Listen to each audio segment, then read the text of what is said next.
Hi, my name is Harris. I'm one of your podcast hosts. I'm also a lawyer at Treadstone Law. For most Canadians, buying, selling, or refinancing real estate, a lawyer is the last thing on their mind. That's unfortunate because lawyers play a vital role in the process. But what choices do Canadians have? Lawyers can be very expensive. Well, Treadstone Law offers resources to Canadians so they have access to the information they need. Whether you sign up for a live workshop or a mailing list, we cover topics to help you make informed decisions and avoid costly mistakes. It's advice you can start using today, and best of all, it's free.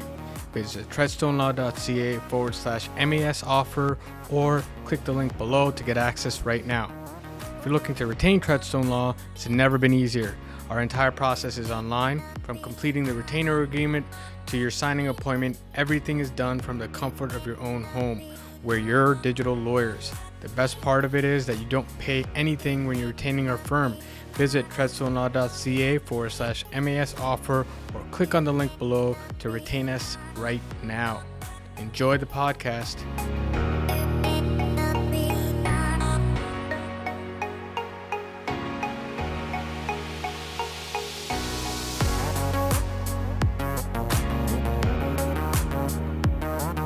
Welcome to another episode of Hustle and Grit. Today on the podcast, we have again on our show, Hugo Dos Reis. Hugo is a partner of Vine Group, a very successful mortgage brokerage in Ontario.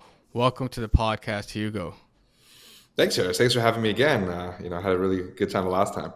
It's a pleasure to speak to you. You're easy to talk to. It's always fun to have you on.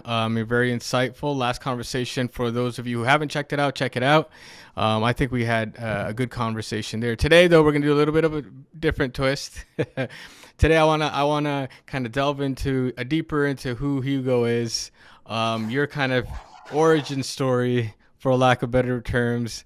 So just to kick things off, for the people who don't know or may have not been introduced to who you are, can you give us a little walk through your journey of starting a business? And maybe start because you've had a successful career at the bank and then you moved over and starting your own business. So if you could give us kind of your journey through that entire process, what made you decide to start a business, moving away from a successful career at a big bank, nice job, paycheck, money in your account every 2 weeks, to jumping into entrepreneurship where, as Elon Musk says, it's like chewing on glass and looking into the abyss.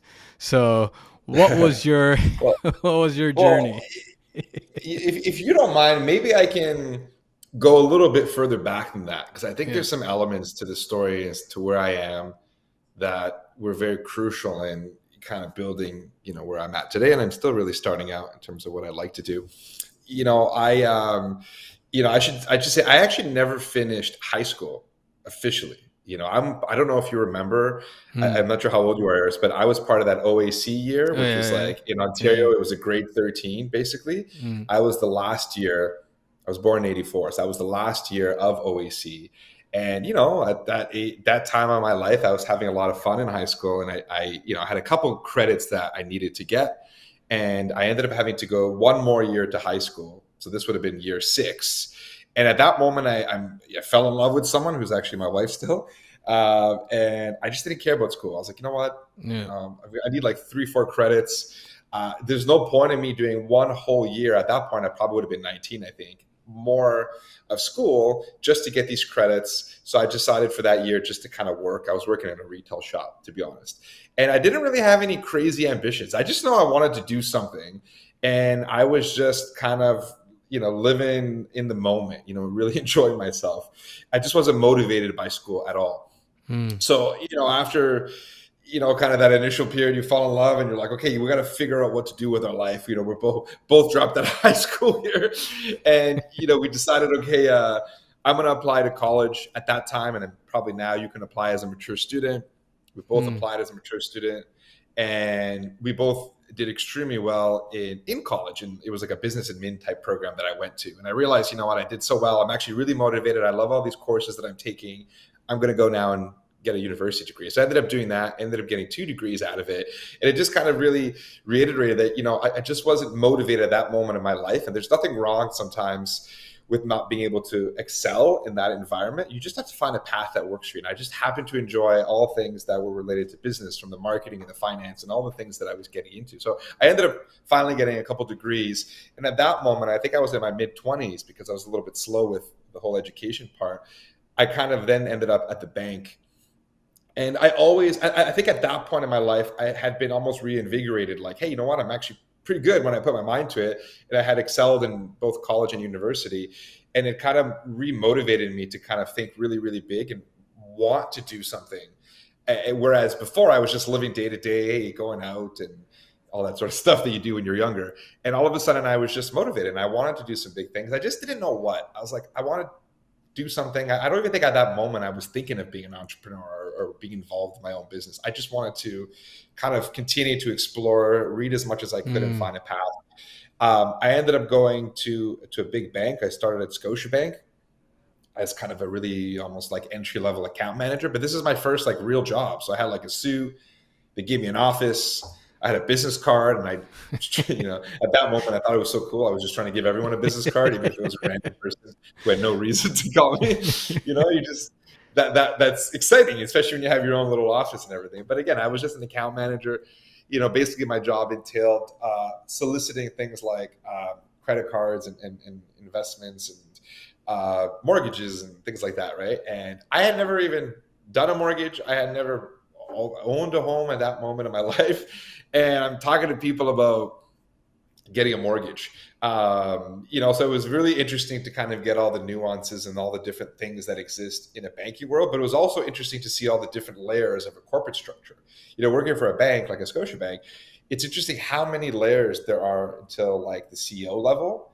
And I think that I shared this story on your last podcast, where it was at that sort of experience where I realized, you know what, like, I don't really want to navigate the corporate world because in order for me to break the 6-figure range at that part of my career, I calculated that I had to get, I think it was like 2 or 3 promotions above where I was. And I was like, man, at the time I was probably making like $38,000 and it was a small little bonus.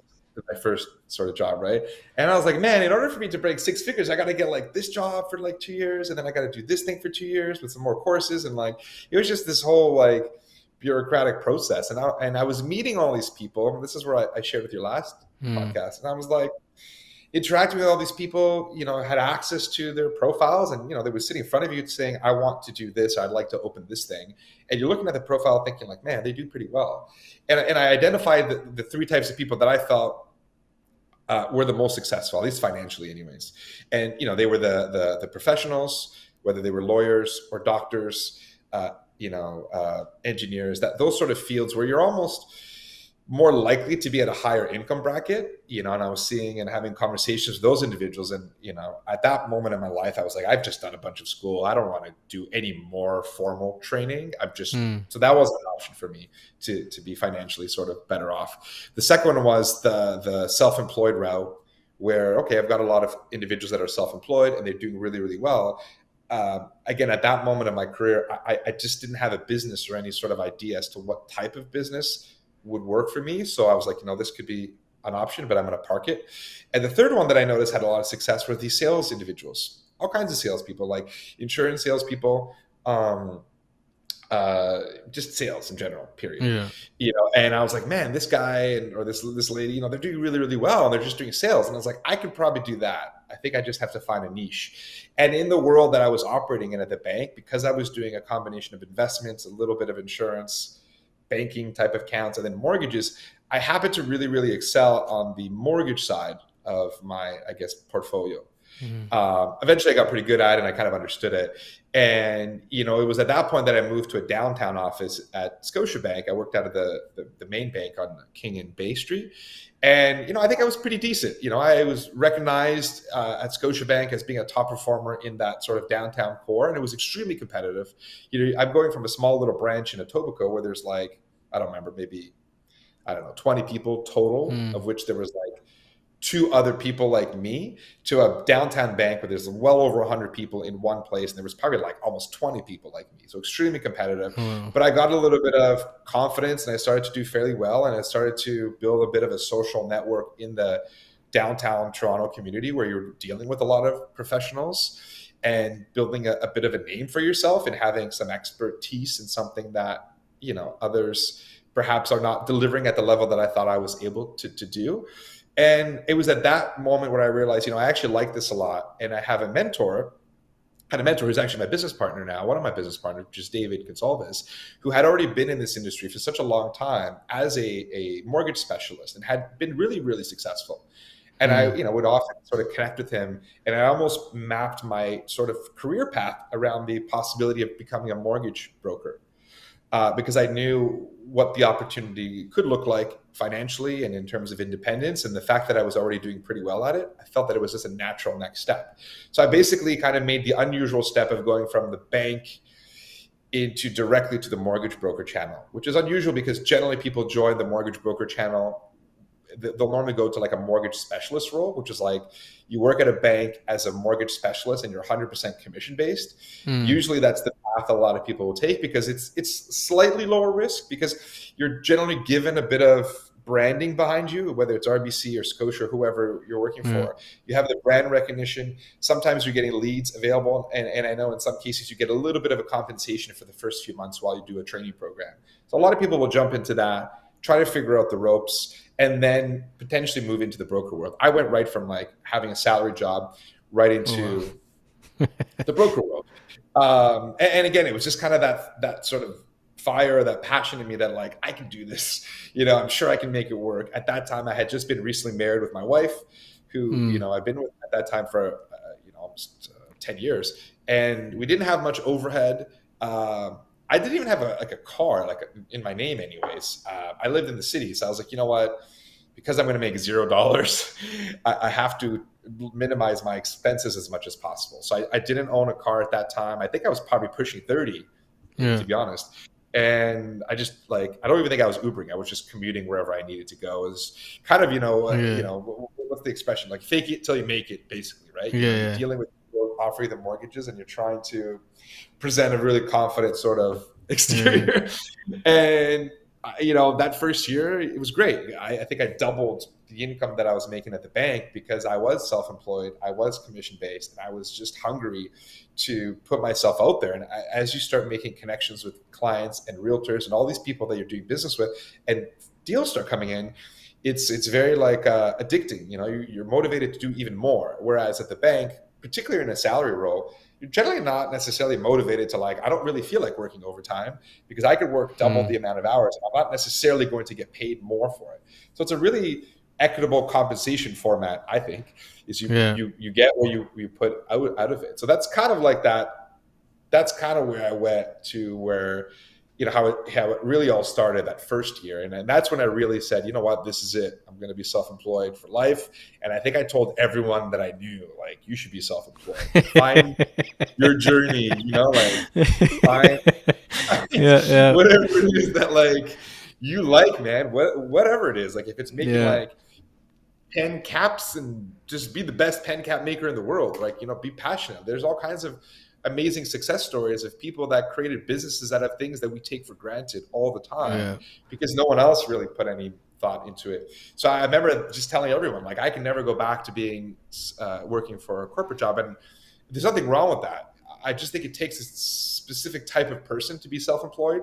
You have to have that passion of what you do. You have to have the drive to get up in the morning and work. I mean, my first day I put on a suit, sat at my kitchen table, and I was like, I'm not going to leave this kitchen table until I've worked until 5 o'clock or 6 o'clock or whatever I was trying to set for myself. Even though I didn't necessarily have very many clients, I was just going to put everything, all my energy to it. So that was kind of my experience. And kind of back there. Yeah, no, I mean, I could not agree more with everything that you're saying. I feel like I'm a big proponent of education, but I'm not at the same time, because education, you need it to some extent, but at the same time, it kills the creativity, and that's what you need the most for entrepreneurship. In order to run a business, you need to be thinking outside the box, and if you've lived inside the box your entire life, it becomes very difficult for you to kind of transition over. And I remember even with myself, coming out of law school, I'm like, same mindset. I don't want a job because it's going to take me, even if, like, okay, if you're looking at these accounts and you're saying, okay, these guys are making a lot of money, but at what cost, right? For lawyers, you're spending like so many hours, and yeah, the paycheck's good, but who are you going to spend it with? So for me, it was like I had to go back and I had to unlearn everything I learned so that I could try to start a business on my own and try to make it successful. So, and then like you said, when I got it, exactly what you did, I went to everybody and said, listen, you guys need to quit your jobs. this is the way to go. You can't be working for somebody else. And everybody's like, you're crazy. It was just, and like I said, but it takes a certain kind of individual to make the decision that they're not going to work for a paycheck, that safety net. They're going to go out there and force themselves. And it's, and you're right about school. Like, I'm obviously a big proponent for education, but I think that it shouldn't be the end goal. If you have a vision, if you have a passion or a dream that you can really take advantage of.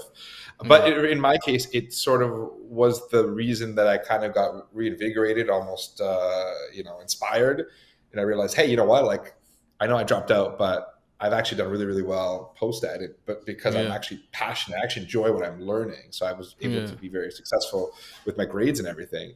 But, if I had an opportunity at that moment to start a job and I was ready, I probably would have done it immediately, right? So, because we're always learning. We're always doing things like this where we're learning from others, reading and trying to educate ourselves along the way. It's a lifelong sort of process. And I don't think we need to be restrained. I think what I did get out of the whole, post-education or post-secondary experience was just thinking critically about things and questioning things and really saying, well, this is the way things are, but why are they this way?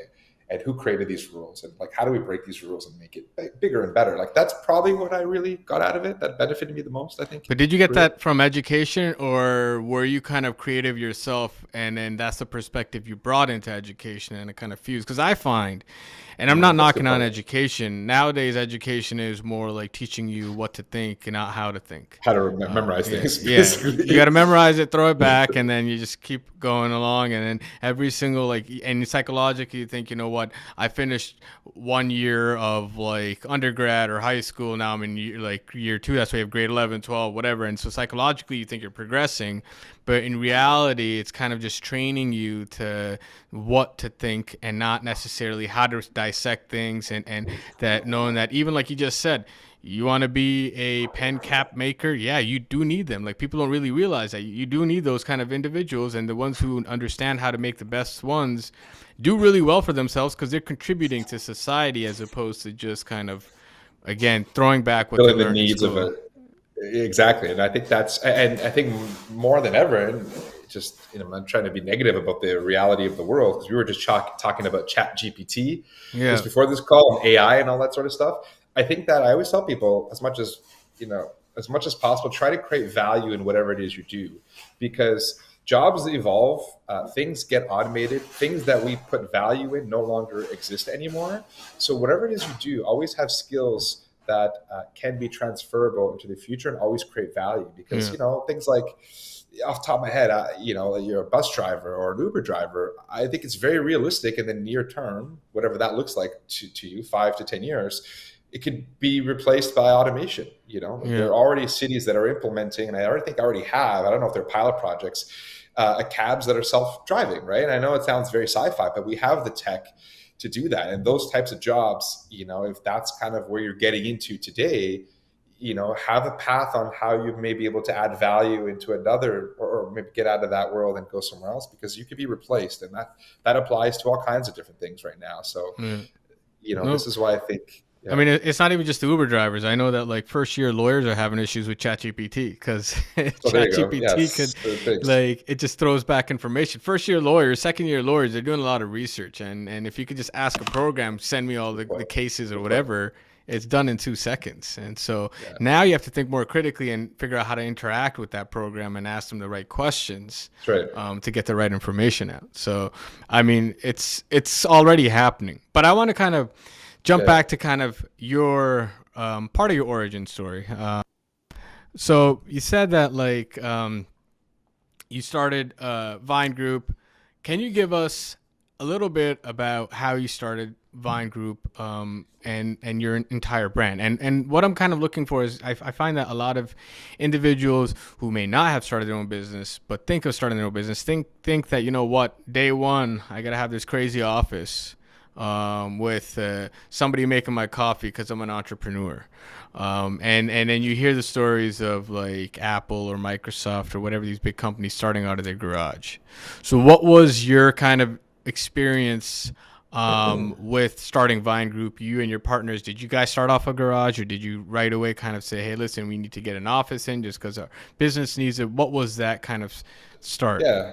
So I mean, well, so Vine Group, so how I eventually, how Vine Group sort of came up was, I had made the move from a bank environment to become a full-time broker by myself, basically under my own. It was a corporate broker, basically. It was just solo, essentially. And my mentor at the time, so Dave, who's also my business partner, he had already made the move, and I kind of just reached out to him and said, you know what, like, you've got all kinds of experience. I know you recently just made the move to the broker side, having been at the bank for such a long time. I kind of want to work with you, so Dave really founded, Vine Group initially, right? And I was essentially an agent in that environment, and we collaborated on a lot of opportunities. At that start, before Vine Group was what it was. And, our third partner, Chris Darwich, who I worked with at the bank, also joined us. And I think maybe it was a year into that sort of, we were just kind of our own agents, kind of operating off of this team called Vine Group. We kind of formalized and said, hey, let's create a proper partnership and, really take this to the next level. Because individually we were doing pretty good. But we started to have a lot of agents that would approach and say, hey, I'd like to join your team. You guys have some experience and you have all these sort of good practices. We'd like to join a team. So we weren't even like organized, really. It was just really like, let's just give our team a name. That's kind of how it really started. And we realized, let's create a formal partnership. Let's build something. And our mission then is probably the same mission as it is today, was to really just redefine the whole world of mortgage brokering in Canada. Because we felt that the mortgage broker experience, particularly in Ontario, is very fragmented. Everyone probably knows a mortgage broker, but I don't think most people in general know like the mortgage broker. I don't think that perception of mortgage brokerages in Canada is as well marketed. I mean, there's a couple places that come to mind, but only because I'm in this industry now. But I think the average Canadian doesn't have a general broker that they will refer to. Except for maybe the one that in their local market, because they do a really good job. So you're talking about like a brand, right? Like when you say referring, it's like a brokerage. Yeah. Correct. Okay. I think of Scotiabank being a national brand. I don't think the Canadian consumer thinks of a general brokerage as being a big brand. And our vision was to really kind of elevate, what it means to get a mortgage and be a real alternative to the banks. So if you're thinking of mortgage, we'd like people to think Vine Group always across the country. And that was kind of the vision, but also elevate it so that we're providing this very white glove, almost like private banking experience where you're taken care of at a much higher level. We're providing a very comprehensive review versus just give me your application, here's a good rate. Let me kind of review everything and put you in contact with partners that are going to help continue to build net worth for you and wealth for you, not just give you one mortgage. Let me help you with everything, right? So that was kind of our vision. And, we started off, to kind of go back to your question, where, we were all kind of operating at home. I don't think Teams was something we were using. We would just pick up the phone and call each other and do conference calls. We were, and then I think we had our first employee, which I'm pretty sure was David's wife back then. And we were just kind of, whenever we had a meeting, we would kind of go to the kitchen, at his house. And, I think in the early days, once we started to realize that we wanted to present a little bit more of a formal office, if you will, we actually just joined a private club in Toronto, the National Club. I don't know how familiar you are with the National Club, but basically it's on Bay Street. There's an annual cost membership, and it gives you access to the club. You can have meetings, and you can take lunches and dinners and things like that. So we felt that it was actually more cost effective to be a member of a private club, because whenever we did have meetings, a lot of times it was with some sort of Bay Street type client, and it just kind of gives the impression that, hey, these guys have this pretty cool like sort of space. But we didn't Yeah. have an office. And given that for the most part in my world, even so much now, you're not meeting people face to face on a regular basis. You're meeting a handful of people. We didn't really need an office at that point. Like I wasn't really meeting a client every single day. I didn't have to do that really. A lot of it was phone calls. So we had this access to this club to sort of build relationships and bring people on. And it was really kind of a nice way to almost impress them. So that's kind of the original, like trying to find a home for it. I think as we started to add staff, we probably had one person. We started to add someone to help us with our ops. And then, slowly we realized that we needed an underwriter to help sort of process files. And you start adding all these different elements. We eventually opened up an office, which is the one we currently have on Bloor Street in Toronto, our main office. Mm-hmm. And to be honest with you, I like a lot of business. I think it just sort of snowballed extremely fast in terms of like how we grew. All of a sudden, we go from having a handful of agents to a dozen agents and being the one of the biggest teams in the country at that stage, to opening up offices all over the country. Initially we opened up an office in Vancouver, and then, physically in Calgary and London, and just recently in Quebec, Regina, and Saskatchewan. So we became a real national brand, but it happened so quickly. And the decision-making around expanding happened so quickly. It was almost like, hey, we have an opportunity to open up a market. Here's the person that will be leading that for us. And let's just put a whole quick action plan, have the team organize it, and now we're in a different market. So it's amazing how quick, once you have the right infrastructure in place and once you have the right people in place, how quickly your business sort of grows and kind of builds. And the only reason that we're in the west part of the country, in Alberta and in BC, is because at that time, we were given an opportunity to present to investors, a couple hundred people. And in doing that presentation, because they were going pretty well, we were asked to fly out to the other markets where this particular organization operated out of, this real estate firm operated out of, to deliver the same sort of presentation. And they asked us, do you have an office there? We're like, no, but we can definitely fly out there and we'll take care of them. It's kind of just let's just roll with it. Yeah. And because of that opportunity, we built a tiny little network of agents that joined us and are still with us and have grown that sort of opportunity. So I've always told people, just take any opportunity that presents itself that is aligned with sort of your brand and your beliefs, and just run it. Even if you don't think that you're prepared. And the reality is we weren't even licensed out there yet, but we just said, all right, whatever, we'll figure it out. Let's just get out there, present, and we'll take care of all this stuff in the back end. So I think we kind of just rolled it that, Chris, one of my partners, has a great saying. He says, we're basically just jumping off the cliff and building the parachute as we're falling. Sometimes you kind of have to take that scrappy approach to opportunities that present themselves, because you might not have that opportunity in the next little while. So you have to run with it. I think that story resonates with me, and it reminds me of this is a dated story, but I think when what's his name? Rockefeller was trying to get his oil across the country. We needed some favorable rates, so he went to Carnegie. This is obviously this is part of actually those people who don't know where I got this. You should watch The Men Who Built America, very amazing series. It was out like 10, 15 years ago, but in it they're talking about how when Rockefeller actually went and he needed favorable rates to deliver his oil, he went to Carnegie and he told them, like, listen, I've got like X amount of barrels that I need transported every single day, and he only had a fraction of it, so he could get favorable pricing. And then he goes and he figures it out. And so it's always I agree. It's all about making this, getting the sale, and then figuring out how everything else is going to kind of work out. So you kind of have to. And we've always had really big ambitions, and I think one trait that I continue to remind myself, and I still have it regardless of growth and all that, is try to humble yourself in that, I feel, and I think the partnership team feels that, we're just getting started. We haven't really accomplished much. Despite everything that we've done, we feel that we're really at the second floor of a 100-story tower. So I think having that very sort of scaled down opinion of yourself is important to continue to give you the fire and the drive to succeed, because it's very quickly there could be another shop or group of people that are even more ambitious and more aggressive and are Yeah. able to just slightly tweak things a little bit better and eventually are able to kind of take over a little bit. And that happens in all industries. So you kind of always Yeah. want to be ahead of the game and always very willing to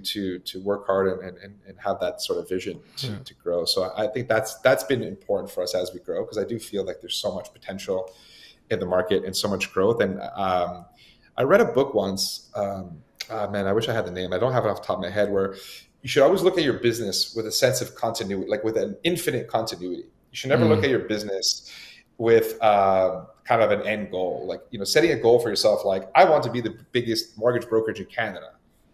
Okay, now I've done that. Now what? You know, so having this sort of nonstop goal, which could be, you know, I want to continue to offer the best, you know, experience for Canadians, you know, kind of this goal, which is you're never really going to achieve, but you can always kind of work towards, I think is important for a business, so that you can continue to adapt your business and grow regardless of the environment that we're operating in, so that you can always stay ahead of the competition. Because once you hit your goal and you start pushing yourself further, someone else is going to find another reason to take over. Yeah. So I think that mindset is important, but I'll figure out the name of that. It's just like riding a bike. I mean, if you stop pedaling, then you're gonna fall off. That's how business is. If you're not moving forward, you're not moving at all. You're off the bike. So Yeah, it's definitely. and you have to be open to criticism. You have to be open-minded about the world you live in. I think COVID has shown us that, you know, hey, a lot of businesses have failed because they didn't adapt. You know, you probably know this in your world, where it was not common to sign your documents remotely with a lawyer. Many lenders didn't even allow it. And I think a lot of shops that were sort of not willing to adapt to the new model, you know, have sort of probably really taken a hit on their market share. And I think the shops that have sort of adapted to technology, have adapted to some of the new things, not only in your world, but in everywhere, really, I think are going to be thriving. And that was just like I don't know how long that was, a 2-year period. That 2-year period changed everything for everyone. And if you weren't ahead, you could have been completely wiped out. So I think that's how sensitive, you know, business can be sometimes. I mean, to be honest, to what you're saying, I think prior to COVID, our law firm had like 40 offices across Ontario, which took us some time to build this network out. And then in a moment, it's worth nothing. Even though we put so much time in it, but we had to make that tough decision on day one. We're like, all right, nobody's coming in anymore. Goodbye. It doesn't matter how much effort, how much time, how creative we thought we were doing this. This is irrelevant. We got to move to this. So it's like, you got to make hard decisions. That's part of business. You have to pivot. You have to sometimes take those losses, because it's a journey. It's not an individual battle. So I mean, we made a very hard decision where, we opened up our office in BC, in Vancouver, in downtown Vancouver, in a pretty nice area. I mean, it's Yaletown. It's not cheap, but we had to make a decision in the middle of COVID when everything seemed to be closing down. We have an opportunity to get access to this pretty great office space. And in my world, again, like, sometimes the office is not necessarily a big deal, because a lot of clients aren't going to offices. But I think to be a national team, you have to have some formal presence, in our opinion anyways, to not only provide a space for clients and COIs and realtors and things like that, but also for your team. You know, I think it's difficult to build a culture if you don't have a physical space to meet. Really, right? So we just made the decision to do it. And again, like, this is in an environment where we didn't even know. I don't know if you remember, like, I was like, I don't know if they're just going to close the titles office, which means like nobody can do mortgages, nobody can buy real estate, you can't do any of this stuff. It was at that stage where, like, we don't know what, like, the sky was falling, like nobody knew what was going on. And we made the decision, we're like, let's just put an office there. We're getting a pretty good deal on it. And again, we're going to double down, triple down on this opportunity. And we're very happy we put the office there, because it's allowed us to bring on more people, build a culture there, and have a physical space to continue doing what we're doing, despite the fact that generally clients don't use offices in any of the offices that we operate out of. Like, it's not common for someone to come into the office. It's usually more of a training tool for your team as you grow. And that was a decision we made, and, you know, it was tough, but I'm happy it worked out. And you have to make those tough decisions sometimes. No, being an 100%. entrepreneur, you have to kind of roll with it. 100%. So I want to move now from the origin story more to your personal success habits, and I'm going to start off with, what does a typical day look for you? When do you wake up, and what's kind of the first thing that you do when you wake up? Yeah, I mean, I'll kind of give you a more honest one because I hear these all the time. These guys are Yeah. like, "I'm up at 4 a.m." You know, I don't know, man. I don't I don't sleep. know. My wife is up at 4 a.m., so I know that she motivates me to, kind of, take advantage of those earlier parts of the day. But realistically, my whole day is generally already mapped out the night before. I'm not necessarily an early bird. I am up at 6:30, but that's because I've got two kids that are up at 6:30. Mm, So what I have done, because for me, it's at this point in my life, it's really a work-life balance. At 6:30, girls are up, and from basic 6:30 to 7:45, 8 o'clock, that whole time frame, it's really just spending some time with them. Getting ready together, yeah. having breakfast. Spending a little time with them, getting them ready for school. They're at that stage. They're young. They're 5 and 6. They're learning to read. So I'll sit with them and do some reading. So that's Mm, generally what my whole day looks like. The reason I'm able to have this very sort of calm, I like to go into the day very calm, focused, clear-minded. I don't like to go into my day where like my phone's blowing up. I have all these unfinished things on my email and I feel like I'm just catching up before I yeah. start. So my whole day has already started the night before. So when everyone's asleep, I'll be up generally leading up to close to midnight, depending on the day, where I will have answered all the emails I possibly can, mapped out my whole schedule for that day, maybe for the next couple of days if I have to move things around to accommodate whatever's going on. And, I basically have an action plan. I've sent out some notes to the team so everyone knows what we need to do the following day. And then I go into it almost very calmly. And, as soon as my kids are out of the house, I kind of get right into any creative projects that I'm currently involved in. So that like 8 a.m. time frame to, depends on the day, 9 a.m., Hmm. maybe sometimes 10. I try to do any creative stuff because, I do sort of oversee the marketing and the branding elements of our company. So, and I find that before those emails start coming in, and that moment of the day is when I find the most creative sort of energies, and I create whatever content is going out, whether it's a newsletter, whether it's ideas for branding or video ideas or whatever. I just use that beginning part of the day to deal with those sort of things as much as I Hmm. can. And then usually around that 9 o'clock, it's like there's a bell ringing somewhere, and it's just like phone calls, emails, and everything is sort of Yes. starting to come in Yeah. really quickly.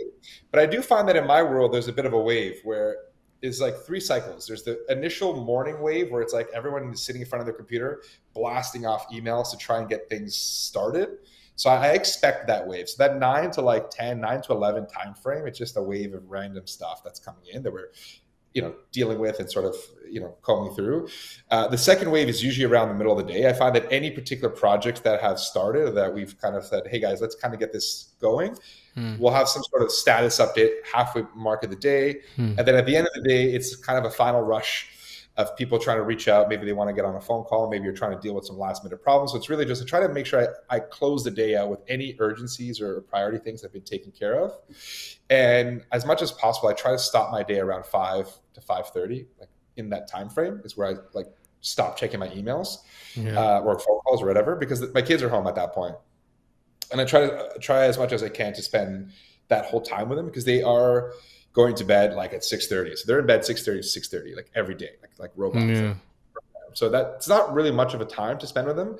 So I try to make sure that I'm spending that like 5 to 6:30 time frame with them, having a little bit of dinner, taking them, in this case, it's winter. So we're taking them to the skate park near around the house, just spending that Yeah. whole quality time with them. And then once they're in bed at 6:30, generally my wife and I have a proper dinner together, sit down, talk about the day. And then what I'll do is I'll spend the later part of the evening catching up on any emails that may have come through later in the day or dealing with any calls and things that I haven't already addressed, and then planning for my day. So that's kind of like a typical day to day in that, I've learned as much as possible that you need to control your calendar.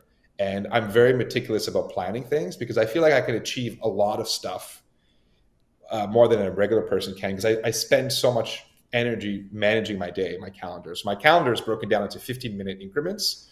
I used to break it down to like an hour and then half an hour. And I was like, what? A lot of times you pick up the phone and you spend like 5-10 minutes talking about the weather. And, Yeah. Yeah.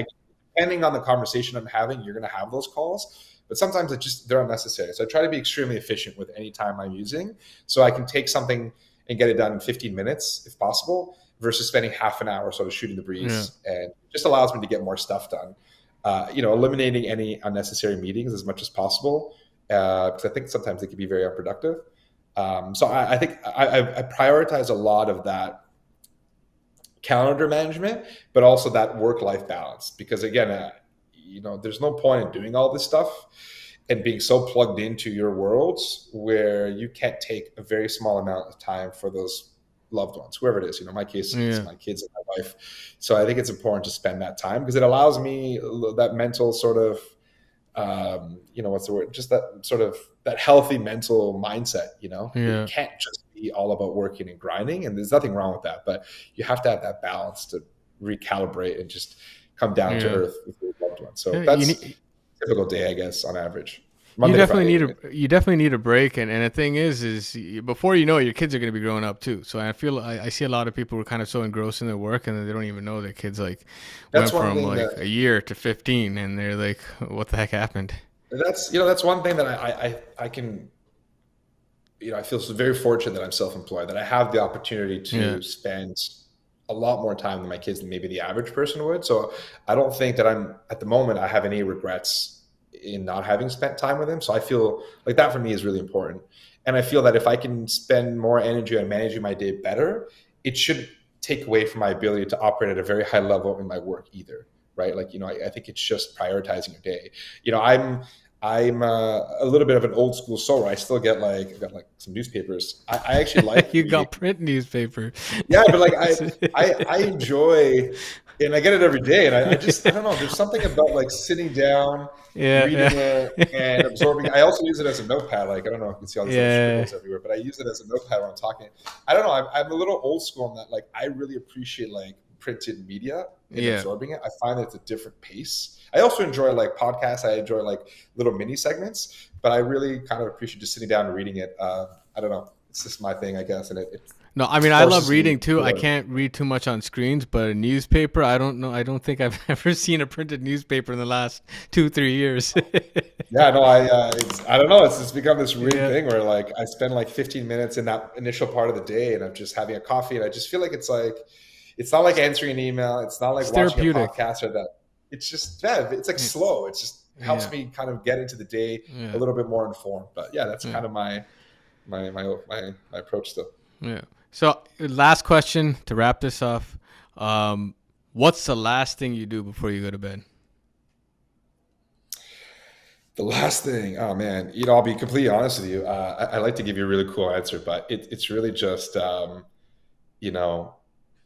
guess it depends. I generally have my calendar mapped out. That's really important to me, to having some sort of calendar mapped out. I think the last thing I try to do is, I try as much as possible to just do something extremely relaxing before going to bed. I know there's a lot of research and stuff where you shouldn't be giving yourself stimulation before going to bed because it doesn't help with your sleep patterns. But I always kind of listen to some music or doing something that's going to clear my mind of work, of everything that's going on. I find that it's almost like a creative reset. I try to be as creative as possible in everything that I do. And I find that a little bit of music before the end of the day, whether it's on a headset or whatever, helps to kind of just eliminate any negative energy, any sort of challenges I've been having or any stress points I've been having. And it just, I don't know, opens up my mind to going into the next day a little bit more open-minded. So, that's some format like that. I like to, as much as possible, get, whether it's reading something before I go to bed, some sort of music, whatever it is, just some sort of neutral, very calming thing before going to sleep. If I had to answer that, I think. Yeah. No, perfect. You know what? Appreciate you coming on the podcast. This was really informative. I think I learned a lot. This is fun. I always like listening to these things, understanding what other people are doing. And, if I could have provided a little nugget of inspiration or insight that helps someone else, I'd love to know that I did that. I'd love for anyone to sort of reach out and say, hey man, that was helpful. Always happy to collaborate. I think this is a journey together. So. Yeah, no, definitely. If anybody does want to reach out to Hugo, I'm having his contact information below. Ask him about his entrepreneurship journey, or if you need a mortgage, either or, reach out. No, I like to get stories in because I think a lot of times in the media, it's kind of created as or stuff that you read online. It's like, oh my God, it was a fantastic journey, and it is a fantastic journey for you, right? It's something that it's personal, but it's not like something that is what people think it is, where it's like everything is amazing from the beginning. A lot of it is just figuring things out and then being in difficult situations. And while you're there, you're stressed out. But when you're out of it, you're like, whoa, that was an amazing experience. So it's kind of like that's kind of, I think that's an important note that you said, and I've always said that I think entrepreneurs have a much higher tolerance for challenges and yeah, uncertainty and risk than the average person, because I'm sure you've been in situations, I know I have, where you're just like, man, this is crazy, or this is kind of super risky, but let's just do it. We'll figure it out. We'll get it done. yeah. I think we have a much higher tolerance to accept higher levels of risk, and that's how you grow. I always say, like, I never want to be too comfortable, because if I'm too comfortable, then I'm not growing, I'm not learning, I'm not doing anything. So I think, as much as possible, I like to try to give myself more than I can until I'm able to control that new workload, and then add more and just keep adding and sort of growing. Yeah. But no, this is great, man. I always appreciate doing these with you. Good conversations. Awesome. Awesome. Thank you for coming on. Thanks, man. Appreciate it.